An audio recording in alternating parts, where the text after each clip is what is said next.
सगळ्यात आधी सर्वांना श्री स्वामी समर्थ. मंडळी, संक्रांतीचा सण आला की घराघरात हळदी कुंकू केलं जातं. आता तर अगदी सार्वजनिक स्तरावरही हळदी कुंकवाचे कार्यक्रम केले जातात. त्यामुळे संक्रांतीचा सण जवळ आला की हळदी कुंकू करण्यासाठी सज्ज झालेल्या असतात बरं का. या हळदी कुंकवाबरोबर प्रत्येक ठिकाणी वाण देण्याची सुद्धा पद्धत आहे. आजच्या व्हिडिओमध्ये मी तुम्हाला वाण का देतात, वाण दिल्याने काय होते आणि वाणामध्ये आपण कोणत्या वस्तू दिल्या पाहिजेत, त्याचबरोबर कोणत्या वस्तू आपल्याला देणं कटाक्षाने टाळायचं आहे. अगदी 5 रुपयापासून ते 100 रुपयापर्यंत अत्यंत उपयोगी वाण तुम्ही कसं देऊ शकता याबद्दल सविस्तर माहिती आपण आजच्या या व्हिडिओमध्ये जाणून घेणार आहोत. त्याच्यामुळे व्हिडिओ शेवटपर्यंत नक्की पहा. मंडळी, मकर संक्रांतीपासून ते रथसप्तमीपर्यंत हळदी कुंकवाचा कार्यक्रम तुम्ही कधीही करू शकता. या निमित्ताने जवळच्या मैत्रिणी आणि सुवासिनींना घरी वाण देण्यासाठी बोलवता येतं. आता या व्हिडिओमधील सर्वात महत्त्वाची गोष्ट म्हणजे वाण काय द्यायचं. त्यासाठी तुमचं बजेट किती रुपयांचं आहे, आपण किती रुपयापर्यंत वस्तू देऊ शकतो हे आधी आपल्याला ठरवावे लागेल. आणि मंडळी, वाण घेताना आपल्याला असं घ्यायचं आहे की ते उपयुक्त असावं, म्हणजे त्याचा उपयोग करता आला पाहिजे समोरच्या व्यक्तीला. कारण की वाण देण्यामागचा उद्देशच असा असतो की त्या दिवशी दान केल्याने आपल्याला पुण्याची प्राप्ती होते, पुण्य मिळतं. कारण आपण ऐकलं असेल बघा, संक्रांतीला पवित्र नद्यांमध्ये स्नान आणि दानाचं खूप मोठं महत्त्व आहे. आणि आपण हळदी कुंकवाच्या निमित्ताने सुवासिनींना काही छोट्या छोट्या भेटवस्तू देतो. एक प्रकारचं ते दानच आहे आणि त्यामुळे आपल्याला पुण्य मिळू शकतं. फक्त सुवासिनींना आपण जी वस्तू दान करतोय ती वस्तू तितकीच उपयोगी असावी, त्या वस्तूमुळे कुठल्याही प्रकारची हानी होऊ नये या गोष्टींची काळजी घेऊनच आपण वाण निवडायचं आहे. एकतर या दिवशी आपल्याकडून छोटंसं का होईना दान घडतं, त्याचबरोबर दिल्याने वृद्धी होते, वाढ होते असं आपण मानतो. त्यामुळे द्यायचेच आहे, द्यावे लागते म्हणून देऊ नका. वाटल्यास कमी स्त्रियांना बोलून द्या, पण चांगली, वापरातली आणि उपयोगी ठरेल अशी वस्तू द्या.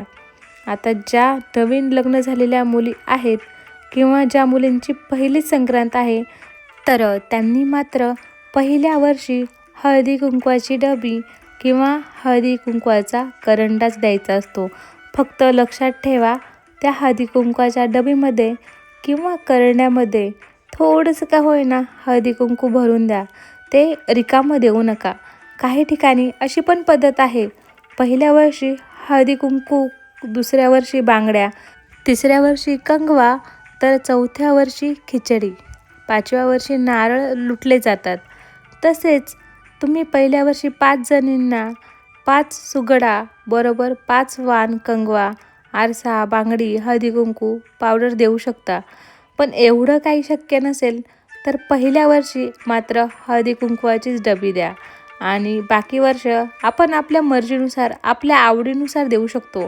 कारण 5 वर्ष अशा शृंगाराच्या वस्तू द्यायच्या म्हटलं तर कसं होतं की बघा, शृंगारामध्ये काय येतं, आरसा, टिकली, बांगड्या, कंगवा, नेलपेंट. आता बघा, समजा आपण टिकलीचं पॅकेट लुटलं आणि प्रत्येक स्त्रिया ह्या वेगवेगळ्या टिकल्या लावत असतात आणि आपण दिलेली टिकली प्रत्येक स्त्रीला आवडेलच असं नाही. कारण प्रत्येकाची चॉईस वेगळी असते की मला काय आवडतं किंवा मला काय वापरायचे. त्यामुळं अशा वस्तूंचा वापर होत नाही आणि त्या वस्तू पडून राहतात, अगदी कचऱ्यामध्ये पण टाकता येत नाही, कारण ते वाण म्हणून आपल्याला दिलं असतं. त्यामुळे वस्तू तशीच पडून राहते. त्याचबरोबर नेलपेंट जरी आपण वाण म्हणून देण्यासाठी घेतली तर प्रत्येक स्त्रीला आवडेलच असं नाही. कोणाला तो कलर आवडणार नाही किंवा कोणाला आपण ज्या क्वालिटीची नेलपेंट घेतली आहे ते आवडणार नाही. अशा प्रत्येकाच्या चॉईस असतात. त्यामुळे आपण शक्यतो अशा वस्तू घेऊच नये. अनेक स्त्रियांना बांगड्यासुद्धा वाण म्हणून देण्याची आवड आहे, पण शक्यतो बांगड्या घेऊ नका. कारण प्रत्येक स्त्रियांची हाताची साईज ही वेगवेगळी असते, प्रत्येकाची चॉईस असते.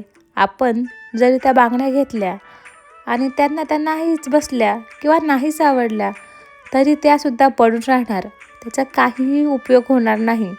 साईज लहान मोठी असू शकते, त्यामुळे अशा शृंगाराच्या वस्तूऐवजी तुम्ही एखादी चांगली वापरात येणारी वस्तू द्या.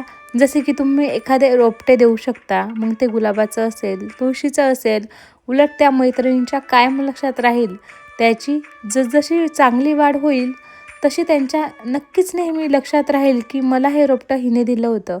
पण तेवढं शक्य नसेल तर तुम्ही किचनमधली एखादी वस्तू देऊ शकता. तुम्ही छोट्याशा स्टीलच्या वाट्या पण घेऊ शकता, जेणेकरून आपल्याला किचनमध्ये वापर होऊ शकतो. चमचे देऊ शकता, त्याचा पण वापर आपल्याला नक्कीच होऊ शकतो. पण स्टीलचे चमचे द्या. त्याचबरोबर तुम्ही सेफ्टी पिनासुद्धा कलरमध्ये आता अवेलेबल आहेत, त्या पण देऊ शकता. कारण स्त्रियांना बघा, साडी नेसायची म्हटलं की बऱ्याच पिना लागतात आणि त्यासुद्धा त्यांना खूपच उपयोगी पडतील. त्याचबरोबर खड्या मसाल्यांचे 10 रुपयांचे पॅकेटसुद्धा मिळतात बघा. खडा मसाला 10 रुपयांची पुडी ती देऊ शकता. नाहीतर मग तुम्हाला जे कोणते मसाले आवडत असतील त्यांचे पण पॅकेट देऊ शकता. तसेच बघा, 10 रुपयांची वस्तू सांगायचंच झालं तर तुम्ही 10 रुपयाचे रांगोळीचे छोटे कलरचे पॅकेट भेटतात बघा, ते पण देऊ शकता. त्याचबरोबर रुमाल देऊ शकता. 10 रुपयांची चहाची पुडी, साखरेची पुडी, पॉन्ड्सचा पावडरचा डब्बा, मसाल्यांच्या पुड्या, बिस्किट पुडे, मॅगीचे पुडे, गुळाची ढेप, भांड्यांचं साबण आणि स्क्रबर, अगरबत्ती किंवा एखादी कापडी पिशवी, अशा वस्तू तुम्हाला 10 रुपयांमध्ये मिळून जातील. आणि या वस्तूंना अगदी कमी बजेटमध्ये, म्हणजे स्वस्त आहेत, फक्त 10 रुपयांमध्ये तुम्हाला हे पाउचेस मिळून जातील आणि त्या उपयोगी पडणाऱ्या आहेत. महत्त्वाचं म्हणजे त्याचबरोबर तुम्हाला अजून काही चांगलं द्यायचं असेल, पितळेचे छोटे दिवे देऊ शकता, स्टीलचे मोठे बाऊल देऊ शकता. प्लॅस्टिकचा वापर शक्यतो टाळावा. स्टीलची चहाची गाळणी किंवा चिनी मातीच्या बरण्या तुम्ही देऊ शकता. एखादी पर्स देऊ शकता, शेवयांचं पाकीट देऊ शकता किंवा एखादी रेसिपी बुक देऊ शकता, डायरी देऊ शकता, ब्लाऊज पीस. त्याचबरोबर देवांसाठी आता छोट्या मोत्यांच्या माळा आल्या आहेत, त्याही चालतील.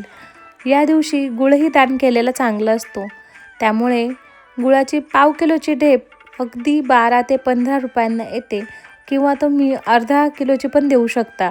त्याचबरोबर अनेक जणी अशा प्रकारचे वाण देतात की जसे की कडधान्य, डाळ, रवा, साखर, पोहे, शेवयांचे पाकिटं, मिक्स ड्रायफ्रूटचे छोटे पॅक्स, नारळ, डेकोरेटिव्ह वस्तू, त्याचबरोबर अंगाचा साबण, शॅम्पू, अशा पण वस्तू देऊ नका. कारण कोणत्या वस्तू वापरते हे आपल्याला माहीत नसतं, त्यामुळे त्या वस्तू पण पडून राहण्याची शक्यता असते.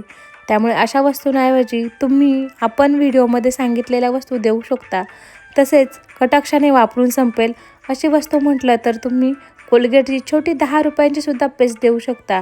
तसेच आपण देवांच्यासुद्धा काही वस्तू जर दिल्या तर ईश्वराची अनुसंधान साधले जाऊन दोन्ही व्यक्तींना चैतन्य मिळते. सात्विक वाण देणे हा धर्मप्रसारच असून त्यामुळे ईश्वर कृपाही आपल्यावरती होते. एखादी पर्स, डिझायनर पिशवी किंवा टॉवेल, नॅपकिन अशा वस्तू जर आपण दिल्या तर त्याचा पुढच्याला उपयोग होईल. तुम्ही हळदी कुंकवासाठी कमी स्त्रियांना बोलवा, पण चांगल्यातली चांगली वापरात येणारी वस्तू द्या. मात्र तुम्ही प्लॅस्टिकच्या वस्तू अजिबात देऊ नका, कारण प्लॅस्टिक हे तर आपण कमी प्रमाणात वापरलंच पाहिजे. तर एखादी प्लॅस्टिकची वाटी जर आपण दिली तर त्याचा बघा जास्त वापर होणार नाही आणि गरम पदार्थ जर आपण त्या वाटीमध्ये नाहीच काढले पाहिजेत. जरी वाटी वगैरे दिली तर त्यामध्ये त्याचा वापर होत नाही आणि कचऱ्यातही टाकू शकत नाही, ते वाण असतं. म्हणून तसेच यूज अँड थ्रोच्या वस्तू पण देऊ नका. त्यापेक्षा काहीतरी यूजफुल वस्तू द्या, जसे की एखादं रोपटं वगैरे. त्याबरोबरच तुम्ही सुरी किंवा स्लायसर, कात्री अशा धारदार वस्तू पण अजिबात देऊ नका. त्याचबरोबर कुठल्याही प्रकारची हानी होईल अशा वस्तूसुद्धा वाणामध्ये अजिबात देऊ नका. मी आता ज्या काही वस्तू सांगितल्या त्यापैकी तुमच्या बजेटमध्ये ज्या कोणत्या वस्तू बसतील त्या देण्याचा प्रयत्न करा, की ज्याचा पुढच्या व्यक्तीला उपयोग होईल. तुम्ही या वस्तू आधीच आणून ठेवू शकता. आजचा व्हिडिओ इथंच संपतोय आणि तुम्हाला आपला हा व्हिडिओ कसा वाटला नक्की कमेंट करून सांगा.